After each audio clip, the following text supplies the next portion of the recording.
Pujian, pujian kita, puji Tuhan ya. Jadi setiap saat kita memerlukan juru selamat untuk mengontrol hati Amin. kita, pikiran Amin. kita, dan iman kita. Amin. Kita mau dengar firman Tuhan. Sebelum kita mendengar firman Tuhan, kita mau berdoa, minta pertolongan Tuhan. Kita minta kesediaan Pak Calvin deh Ya, untuk buka kita dalam doa. ya. Ya. Iya. Ya. Mari kita berdoa. Bapa di surga, kami tunduk di hadirat-Mu pada pagi hari ini bersyukur oleh karena Engkau telah mengawal kami sepanjang malam dan kami boleh bangun pada pagi hari ini dalam keadaan yang tidak kurang satu apapun. Kami bangun dalam kekuatan Tuhan, kesehatan, hari baru, pikiran yang baru, hidup baru, dan kami akan memulai tugas dan panggilan kami sepanjang hari ini dalam pembaruan Tuhan.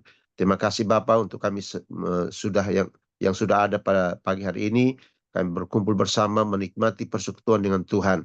Dan tiba saatnya Bapa, kami sudah memuji, memuliakan nama-Mu.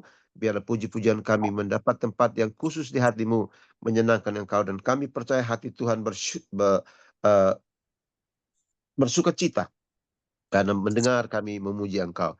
Tiba saatnya kami akan siapkan hati kami, pikiran kami, seluruh keberadaan kami untuk tertuju pada firman Tuhan yang berbicara kepada kami melalui hamba-Mu. Kami mohon Tuhan urapi hamba-Mu, urapi kami, supaya kami semua sama-sama diberkati lewat firman-Mu. Dalam nama Tuhan Yesus Kristus, kami berdoa menyerahkan waktu dan firman-Mu dan hamba-Mu yang berbicara. Amin. Ya, silakan Bu. Amin. Bapak Ibu, kita mau dengarkan firman Tuhan. Tema umum atau tema 1 bulan, tema besar KFI dalam 1 bulan ini yaitu tetap berjuang mempertahankan kemerdekaan sejati dengan iman kepada Kristus. Nah, jadi setelah baca apa tema umum ini, tetap berjuang mempertahankan kemerdekaan sejati dengan iman. Jadi tema ini tema yang agak sulit ya, memang harus berjuang gitu kan. Mana ini Amin. gitu kan. Jadi bukan tema yang bukan tema yang gampang, tetapi tema yang harus kita totalitas gitu ya, untuk butuh pertolongan Roh Kudus untuk melakukan ini, karena di dalam iman kepada Kristus. Jadi semuanya kita di sini sudah, ini terakhir ya dalam 1 bulan ini untuk tema ini. Tapi kita percaya selama 1 bulan ini tema ini menjadi tema dalam hidup kita dalam 1 bulan ini untuk mengiring Tuhan Yesus. Nah, walaupun tema ini sudah 1 bulan kita dengar, tapi kita percaya tema ini tidak bosan-bosan kita untuk mendengarnya. Ada berkat pribadi ya setiap waktu, setiap hari yang Tuhan sediakan bagi kita. Karena pertolongan Roh Kudus dalam hati dan pikiran kita Bapak Ibu. Mari kita buka di dalam Kisah Para Rasul 12. Saya ambil dari Kisah Para Rasul 12. Kita belajar dari kedua hamba Tuhan, kedua rasul yang begitu mereka teguh mengikut Tuhan Yesus di dalam segala tantangan kehidupan mereka. Kisah Para Rasul 12 ayat 1 sampai 19. Nah, kita tidak baca semuanya. Saya baca ya Bapak Ibu. Kisah Para Rasul 12. Yakobus mati, Petrus dilepaskan dari penjara. Saya baca sampai ke 5 saja. Nanti Bapak Ibu membaca sampai menghabiskan 1 pasal ini di dalam rumah ya. Kira-kira pada waktu itu Raja Herodes mulai bertindak keras terhadap beberapa orang dari jemaat. Ia menyuruh membunuh Yakobus, saudara Yohanes, dengan pedang. Ketika ia melihat bahwa hal itu menyenangkan hati orang Yahudi, ia selanjutnya menyuruh menahan Petrus juga. Waktu itu hari raya roti tidak beragi. Setelah Petrus ditangkap, Herodes menyuruh memenjarakannya di bawah penjagaan 4 regu. Masing-masing terdiri dari 4 prajurit. Maksudnya ialah supaya sehabis Paskah ia menghadapkannya ke depan orang banyak. Demikianlah Petrus ditahan di dalam penjara, namun jemaat dengan tekun mendoakannya kepada Allah. Oke. Pada malam sebelum Herodes hendak menghadapkannya kepada orang banyak, Petrus tidur di antara dua orang prajurit terbelenggu 2 rantai, sedangkan di depan pintu para pengawal sedang menjaga penjara itu. Tiba-tiba berdirilah seorang malaikat Tuhan dekat Petrus dan cahaya bersinar dalam kamar penjara itu. Malaikat itu menepuk Petrus untuk membangunkannya. Katanya, bangunlah segera. Lalu gugurlah rantai itu dari tangan Petrus. Kemudian kata malaikat itu kepadanya, ikatlah pinggangmu dan pakailah alas kakimu. Ia pun berbuat demikian. Setelah itu malaikat itu berkata kepadanya, kenakanlah jubahmu dan ikutlah aku. Lalu ia mengikuti malaikat itu keluar dan ia tidak tahu bahwa apa yang dilakukan malaikat itu sungguh-sungguh terjadi. Sangkanya ia melihat suatu penglihatan. Nah, ayat 10, setelah mereka melalui tempat penjagaan pertama dan tempat penjagaan kedua, sampailah mereka ke pintu gerbang besi yang menuju kota. Pintu itu terbuka dengan sendirinya bagi mereka. Sesudah tiba di luar, mereka berjalan sampai ke ujung jalan. Dan tiba-tiba malaikat itu meninggalkan dia. Setelah sadar akan dirinya, Petrus berkata, sekarang tahulah aku benar-benar bahwa Tuhan telah menyuruh malaikatnya dan menyelamatkan aku dari tangan Herodes, dari segala sesuatu yang diharapkan orang Yahudi. Setelah berpikir sebentar, pergilah ia ke rumah Maria, ibu Yohanes yang disebut juga Markus. Di situ banyak orang berkumpul dan berdoa. Ketika ia mengetuk pintu gerbang, datanglah seorang hamba perempuan bernama Rode untuk mengetahui siapa yang mengetuk itu. Ia terus mengenal suara Petrus. Tetapi karena girangnya ia tidak membuka pintu gerbang itu dan segera masuk ke dalam untuk memberitahukan bahwa Petrus ada di depan pintu gerbang. Kata mereka kepada perempuan itu, engkau mengigau, tetapi ia tetap mengatakan bahwa benar demikian. Kata mereka itu malaikatnya. Sementara itu Petrus terus-menerus mengetuk dan ketika mereka membuka pintu dan melihat dia, mereka tercengang-cengang. Namun Petrus memberi isyarat dengan tangannya supaya mereka diam. Lalu ia menceritakan bagaimana Tuhan menuntunnya keluar dari penjara karena katanya, beritakanlah hal ini kepada Yakobus dan saudara-saudara kita. Lalu ia keluar dan pergi ke tempat lain. Besok paginya gemparlah prajurit itu. Mereka bertanya-tanya apa yang telah terjadi dengan Petrus. Herodes menyuruh mencari Petrus, tetapi ia tidak ditemukan. Lalu Herodes menyuruh memeriksa pengawal itu dan membunuh mereka. Kemudian ia berangkat dari Yudea ke Kaisarea dan tinggal di situ. Bapak Ibu, puji Tuhan, buat bersyukur kita buat firman Tuhan, berbagi orang yang mendengar firman Tuhan dan melakukannya.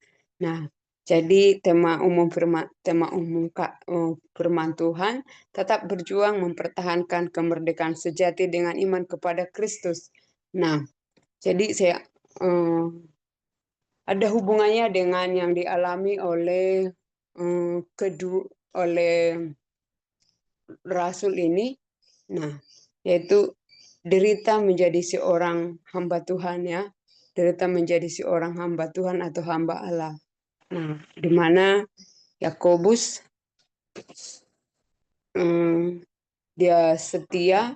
Kedua, dalam KPR 12 ini kita melihat ada 2 orang rasul yang banyak mengalami penderitaan. Ya, mereka berjuang, mereka sampai mengorbankan nyawanya untuk kemuliaan Tuhan. Semangat juang mereka untuk menjadi saksi Tuhan. Nah, itu yang kita ambil, yang kita mau pelajari pagi hari ini dari Kisah Para Rasul 12 ini, Bapak Ibu. Kita akan belajar dari kedua rasul ini ya. Nah, di mana mereka terus berjuang mempertahankan imannya kepada Tuhan. Walaupun sampai mengorbankan nyawanya, walaupun mereka banyak mengalami penderitaan ketika mereka mengikut Tuhan Yesus. Nah, menjadi hamba Tuhan sangatlah berat ya Bapak Ibu ya. Hanya orang yang punya tekad besar, ya, yang mau totalitas, yang mau menyangkal diri, memikul salib, sabar menahan derita, berani mengorbankan nyawanya, dan sanggup menjadi seorang pelayan yang baik. Amin. Nah, jadi Amin, amin. Jadi Bapak Ibu semuanya itu yang mau Tuhan inginkan, yang mau Tuhan lihat di hati kita, di hidup kita. Kita menjadi orang yang percaya kepada Tuhan, menjadi orang yang memiliki iman yang sejati kepada Kristus, menjadi hamba Tuhan yang mempunyai tekad yang besar, totalitas kepada Tuhan di dalam melayani Tuhan, menjadi orang yang percaya kepada Tuhan. Nah, tidak menjadi seorang hamba Tuhan atau orang Kristen yang tanggung-tanggung ya. Tapi sekarang kita masih di dalam tahap perjuangan ya, karena tidak bisa kita bilang oh saya sudah menjadi hamba Tuhan yang sejati, orang Kristen yang sejati, karena iman kita, karena kehidupan kita setiap hari diproses.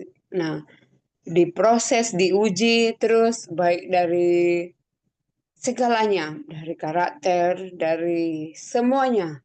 Nah, jadi kita mintalah pertolongan Tuhan, pertolongan Roh Kudus supaya tema besar KFI ini menjadi doa kita, dan ini melekat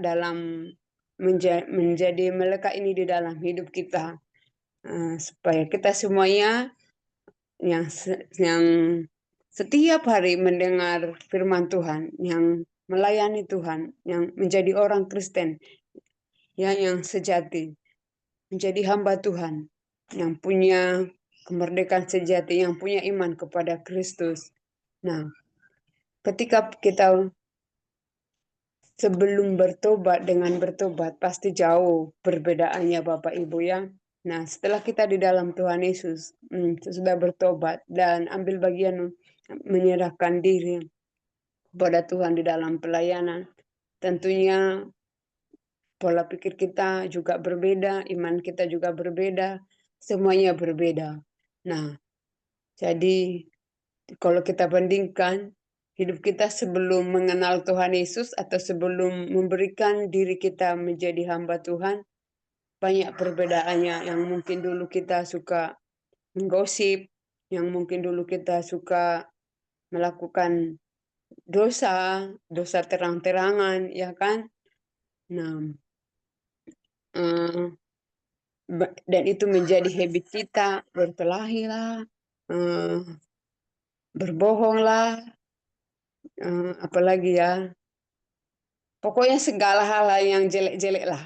Nah, itu yang kita lakukan. Tetapi Tuhan mau kita tidak seperti itu. Tuhan mau kita berjuang untuk menghilangkan karakter yang tidak baik itu, supaya kita menjadi orang yang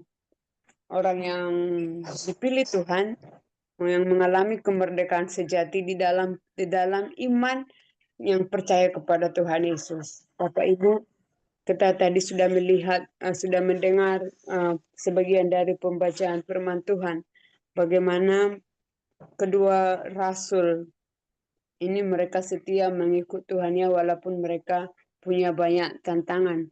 Nah, apa penderitaan Rasul Rasul Yakobus yang mereka alami? Mari kita lihat di ayat di Kisah Para Rasul 12 ayat 1 sampai 3 tadi. Ya, ia menyuruh Yakobus, saudara Yohanes dengan pedang. Nah, ketika ia melihat bahwa hal itu menyenangkan hati orang Yahudi, ia selanjutnya menyuruh menahan Petrus juga. Waktu itu hari raya tidak beragi. Nah, jadi penderitaan Rasul Yakobus, Bapak Ibu Yakobus Yakobus menjadi rasul yang pertama mati syahid untuk Tuhan. Nah, jadi dia mau memberikan hidupnya totalitas kepada Tuhan.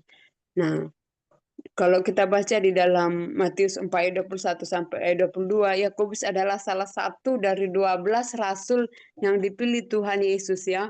Nah, jadi dia mau memberikan hidupnya, dia mau memberikan totalitas imannya kepada Tuhan. Dia mau berjuang mempertahankan imannya kepada Tuhan. Dia tidak lari. Dia tidak menyangkal imannya. Saya tidak kenal Tuhan Yesus itu, dia tidak bilang seperti itu. Tetapi dia totalitas dia totalitas menghadapi kenyataan tantangan yang dihadapi dalam dunia nyata, Bapak Ibu. Nah, jadi saya diberkati lewat kehidupan penderitaan Rasul Yakobus ini ya. Dia totalitasnya itu dia mau memberikan. Nah, jadi kita bersyukur kepada Tuhan karena Tuhan kirim dan karena firman Tuhan Alkitab ini menuliskan tokoh-tokoh pejuang rohani ya yang setia mempertahankan imannya kepada Tuhan. Jadi marilah kita belajar dari hamba Tuhan ini, Rasul Yakobus ini. Terus kita setia ikut Yesus sampai Tuhan panggil kita ya, supaya kita terus berjuang dengan pertolongan Roh Kudus mempertahankan iman yang sejati kepada Kristus, supaya ketika kita mempertahankan iman kita kepada Yesus Kristus, yakinlah kita bahwa kita ini orang-orang pilihan Tuhan yang Tuhan pakai supaya semakin banyak orang-orang jiwa-jiwa yang datang kepada Tuhan Yesus dan imannya dikuatkan lewat kehidupan kita, dan semakin banyak orang yang membuka hati yang datang kepada Yesus, terima Yesus. Amin. Itulah tugas kita Bapak Ibu, menjadi pribadi yang sejati kepada Tuhan Yesus. Nah, Bapak Ibu, tadi Yakobus menjadi rasul yang pertama mati syahid untuk Tuhan. Nah, Bapak Ibu, ketika kita juga nanti membaca ya bagaimana siapa itu Yakobus, apa yang dilakukannya. Nah, di dalam Markus 5 ayat 37 ketika melakukan pekerjaan khusus, hanya 3 orang murid yang dibawa Tuhan Yesus, diantaranya ialah Rasul Yakobus ya, Rasul Yakobus, dan di antara 12 murid Yesus hanya orang tua Yakobus dan Yohanes yang namanya disebut dan paling aktif di dalam Alkitab. Nah, kemungkinan besar Yakobus dan saudaranya Yohanes yang menginjili orang tua mereka, sebab kakak beradik ini yang lebih dahulu mengenali Yesus. Jadi puji Tuhan ya buat pribadi Yakobus ini yang dipakai Tuhan sungguh-sungguh untuk penginjilan, untuk memberitakan kabar baik, untuk memberitakan iman yang sejati kepada keluarganya, kepada orang banyak. Dan juga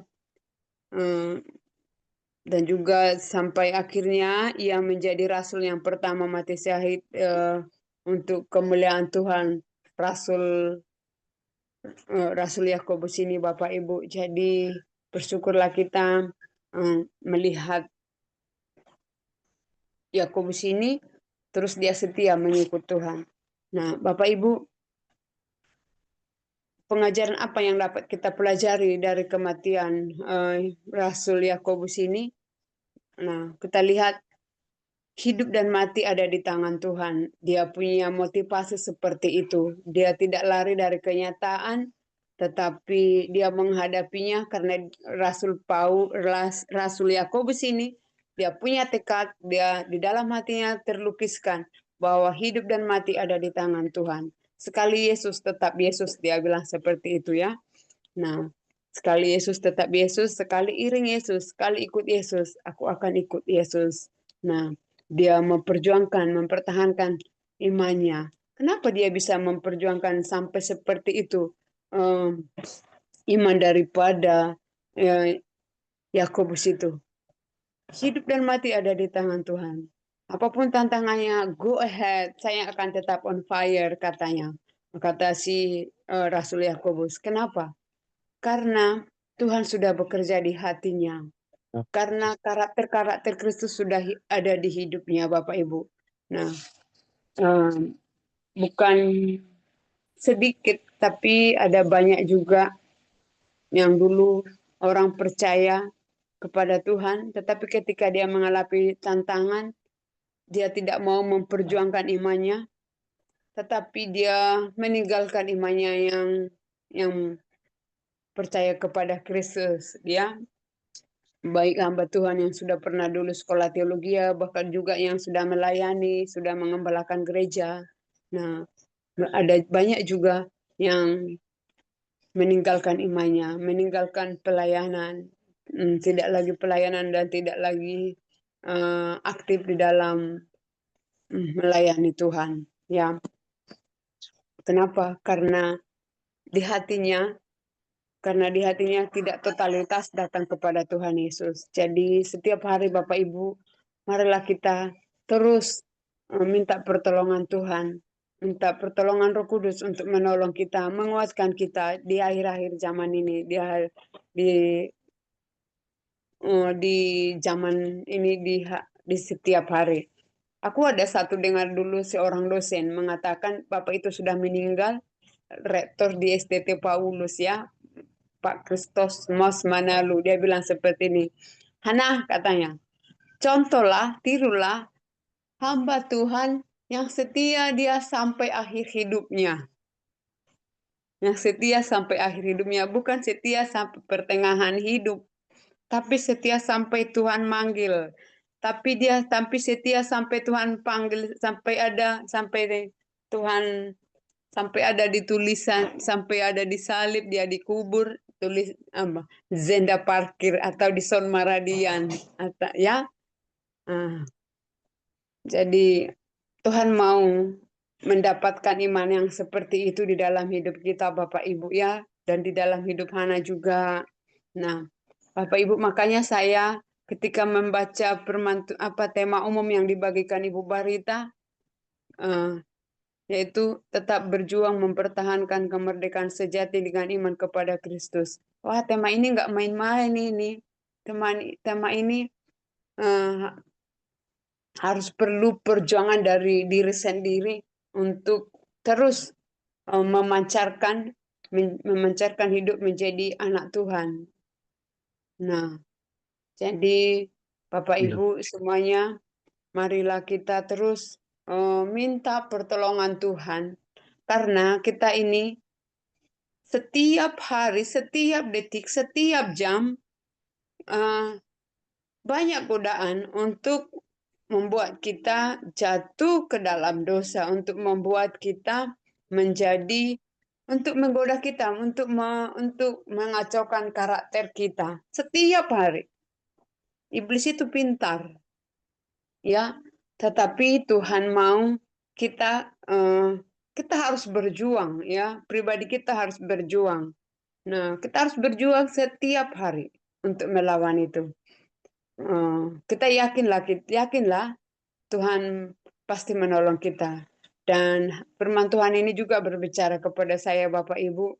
Nah, Tuhan mau saya juga terus berjuang di dalam kehidupan supaya terus Tuhan pakai menjadi orang yang setia kepada Tuhan, karena kalau lengah kita pasti jatuh, lengah pasti jatuh. Tetap tidak boleh, hari ini ajalah aku baca firman Tuhan, besok nggak usah lagi. Hari ini ajalah aku ikut persekutuan. Hari ini ajalah aku berdoa. Nah, besok-besoknya nggak usah lagi, yang penting aktif pelayanan. Nah, tidak bisa Bapak Ibu. Ya, karena dengan membaca firman Tuhan, melakukan persekutuan pribadi dengan Tuhan, itu menjadi lampu kita kepada Tuhan. Itu menjadi rambu-rambu kita ikut Tuhan Yesus, ya. Kalau kita tidak ada persekutuan dengan Tuhan, persekutuan pribadi dengan Tuhan, pasti kacau. Tuhan itu maunya kita itu yang alami, bukan yang di setel-setel, ya, dibuat-buat. Oh, pada saat pelayanan aja lah aku seperti ini, aku tampil good karakter. Nah, Tuhan tidak mau yang seperti itu. Tuhan mau yang kita alami, ya Bapak Ibu, ya. Nah, jadi marilah kita belajar dan belajar dari kehidupan Rasul Yakobus yang dia terus setia di dalam penderitaan ikut Yesus, ya. Nah, kenapa dia seperti itu? Karena dia di dalam loh hatinya sudah tertulis hidup dan mati ada di tangan Tuhan. Nah, Bapak Ibu, ada juga orang-orang tertentu yang sudah ditentukan Tuhan untuk mati dengan cara yang tidak wajar, ya. Nah, tapi kita tidak fokus ke situ. Kita fokusnya bukan berarti setiap yang mendengar, yang ikut di link, yang ikut ibadah pagi hari ini, kok aku seperti Paulus dong. Aku seperti Yakobus dong, mati syahid dong. Bukan, jangan takut, ya. Jangan takut. Kita hanya belajar dari iman yang teguh yang dimiliki oleh Rasul Yakobus, ya. Nah, jadi karena sampai mati pun Yakobus ini dia ikut Tuhan Yesus, dia totalitas ikut Tuhan, dia tidak separuh-separuh hatinya, tetapi totalitas dia datang kepada Tuhan. Itu yang kita pelajari Bapak Ibu. Bukan berarti ketika kita dengarkan nanti firman Tuhan ini tentang Rasul Yakobus ini menjadi kecut hati, menjadi takut. Nanti aku jadi dibunuh lah, jadi apalah gitu. Bukan seperti itu, ya. Nah, jadi imannya yang teguh itu yang kita pelajari, ya, yang kita ambil, yang kita mau praktekkan di dalam kehidupan ini. Nah, jadi Bapak Ibu, marilah kita terus setia kepada Tuhan, menjadi seorang pemberita Injil atau seorang pendeta, gembala, orang Kristen harus mau menghadapi berbagai macam tantangan dan penderitaan. Baik itu penderitaan fisik, tekanan jiwa, perpisahan dengan keluarga, dan lain-lain, ya. Marilah kita minta kekuatan daripada Tuhan supaya iman kita, hati Bapa ada di pikiran kita, dan kita mengalami iman yang merdeka, iman yang sejati kepada Kristus. Amin. Sampai sini firman Tuhan. Nanti di waktu sharing-sharing boleh kita bagikan yang lainnya, karena ini sudah jam 5.30 kita mau doa. Amin. Tuhan memberkati. Kita berdoa Bapak Ibu. Tuhan Yesus yang baik, terima kasih ya Tuhan buat firman Tuhan yang kami dengarkan tentang Rasul Yakobus, ya Tuhan Yesus, yang imannya totalitas datang kepada Tuhan. Terima kasih ya Tuhan, bantulah kami ya Tuhan Yesus di dalam hidup kami ini, karena juga kami sering jatuh bangun ya Tuhan, tidak totalitas datang kepada Tuhan. Tuhan Yesus, sekiranya Engkau mendapati di dalam hati kami, di dalam pikiran kami, hidup kami pagi hari ini, karakter-karakter yang tidak baik ya Tuhan, Engkau bantulah kami ya Tuhan untuk menghilangkan itu, karena kami meninggalkan itu, karena kami tidak mampu untuk berjuang sendiri, tetapi kami membutuhkan Roh Kudus menolong kami menghilangkan karakter kami yang tidak baik itu ya Tuhan. Terima kasih ya Tuhan. Bantulah Tuhan iman kami ya Tuhan Yesus, supaya terus kami berjuang supaya kami mengalami kemerdekaan yang sejati, iman yang percaya penuh kepada Yesus, supaya lewat hidup kami ya Tuhan, banyak jiwa-jiwa dibawa kepadamu ya Tuhan Yesus, banyak jiwa yang menerima Engkau sebagai juru selamat dalam hidup mereka, dalam hidup kami ya Tuhan. Karena kami tahu ya Tuhan, bahwa mati hidup ada di tangan Tuhan. Dan terima kasih ya Tuhan Yesus, sempurnakan doa kami ini ya Tuhan Yesus. Kami rindu Engkau bekerja di hati kami ya Tuhan. Kami rindu Engkau bekerja di pikiran kami, di keluarga kami, di hidup kami, di dalam karakter kami ya Tuhan. Terima kasih ya Tuhan. Ini doa kami, ini kerinduan kami.